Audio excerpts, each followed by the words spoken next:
The Alabama Supreme Court has handed down its second decision declaring the word child includes both the born and the unborn.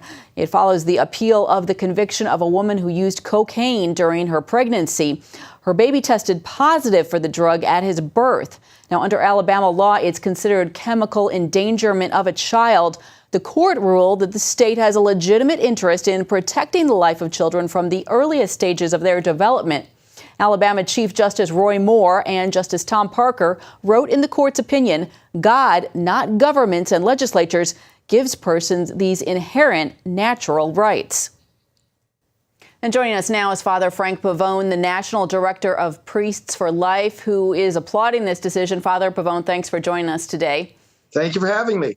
Yeah, tell us, what is your take on this? A very, very interesting decision coming out of Alabama. If you look at the trajectory of constitutional history, you see that there's an ever-expanding recognition of rights. For example, we've seen it in the case of workers' rights, where court decisions have that once restricted them in favor of the employers, eventually expanded those rights, children's rights, women's rights. Now I believe we're at what we can call an embryonic moment, where the unborn child's existence and rights are being increasingly recognized. And this decision out of Alabama is right in line with that trend. This is a decision, of course, in the Deep South. Do you think that this decision will affect other courts, will affect, the thinking on the issue in other parts of the country? It is a state court, of course, and so it'll have a different effect than if it were a federal court. But certainly, especially thanks to the work of the pro-life movement, we will certainly not let this decision be ignored.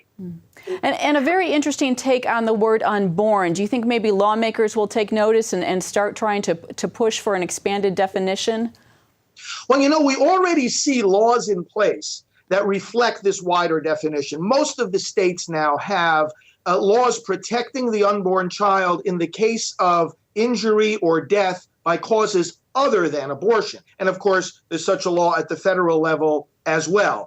Increasingly, also, you see other sorts of laws recognizing the unborn child's rights in various contexts. So this is certainly something that will add to that momentum. And yes, I think legislators will, in fact, begin to take this more into account. Because not only is it a matter of the trend of law and constitutional interpretation, it's also, when you come right down to it, basic common sense. I mean, especially in this case in Alabama, we're talking about chemical endangerment. We all understand that if you endanger the child while he or she is in the womb by means of drugs, for example, that's going to have an effect on them after they're born. It's based on biological fact and common sense that I think is more and more gaining the upper hand. All right. Really interesting to see how this is all playing out. Father Pavone, thanks for your time.